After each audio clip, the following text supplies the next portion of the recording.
Hey guys, sorry to interrupt whatever amazing podcast you are listening to, but I'm just here to let you guys know that you can come over to Intoxicated anytime. I just love to talk about ghosts, conspiracies, aliens, true crime, the future, I don't know, anything I think of when I'm high. I'm also a psychic medium, so I have a lot of really creepy and interesting stories that you guys can also hear about. Intoxicated is available wherever you listen to your podcast. It's free to listen to and subscribe. Hope to see you guys there. Pause the podcast you're listening to right now and subscribe to Ghost Town. Ghost Town is me, Rebecca Lieb. And me, Jason Horton. And we explore all kinds of weird history, true crime, hauntings, paranormal events, and more. We cover the Slender Man stabbing, Tesla's death ray, the D.B. Cooper copycat, the cheerleader murder plot, Heaven's Gate, the Lars Mid-Tank mystery, and Tuesday's Child, Ellie's first satanic magazine, just to name a few. You can find Ghost Town on Apple Podcasts, Spotify, Stitcher, or wherever you listen to podcasts.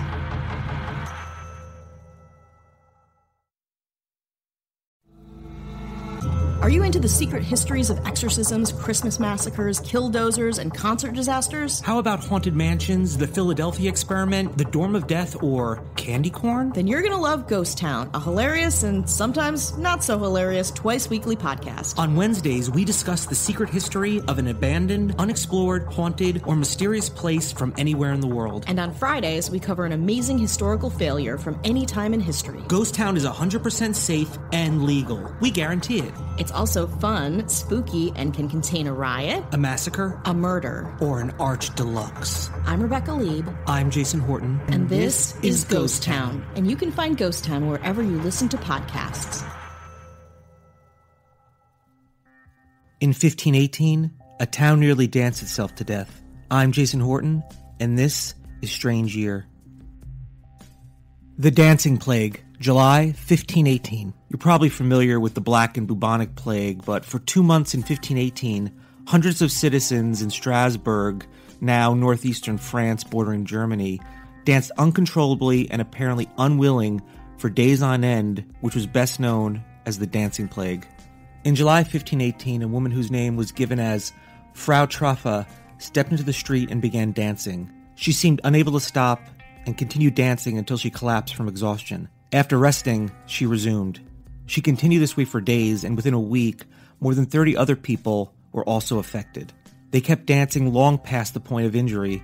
City authorities were alarmed by the ever-increasing number of dancers. The political and religious leaders theorized that more dancing would be the solution, so they arranged for guild halls for the dancers to gather in, musicians to accompany the dancing, and professional dancers to help the affected continue dancing. This only made it worse, and as many as 400 people were eventually consumed by the dancing compulsion. A number of them died from exhaustion. The mania seemed to dissipate by September. The 1518 event was the most thoroughly documented and probably the last of several outbreaks in Europe, which took place largely between the 10th and 16th century. Current explanations for the dancing plague included demonic possession and overheated blood. Investigators in the 20th century suggested that the affected might have been consumed bread made from rye flour and contaminated with the fungal disease ergot, which is known to produce convulsions. American sociologist Robert Bartholomew suggested that the dancers were adherents of heretical sects dancing to attract the divine favor. The most widely accepted theory was from American medical historian John Waller, who laid out in several papers his reason for believing that the dancing plague was a form of mass psychogenic disorder. Outbreaks took place under circumstances of extreme stress and generally take form based on local fears.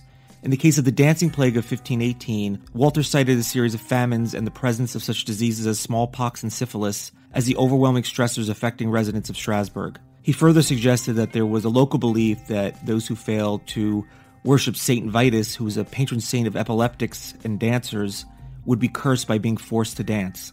Similar manias took place in Switzerland, Germany, and Holland, though fewer as large or as deadly as the dancing plague of 1518. I want to thank Britannica.com and History.com. If you're a Spotify user, please search Strange Year and hit that follow button so you'll know when new episodes come out. And wherever you're listening, if you can rate and review 5 stars, it'd be very helpful. And if you have any suggestions or would like to message me, you can do so on Instagram at StrangeYearPod. Thank you so much for listening, and I'll be back next week for another episode of Strange Year.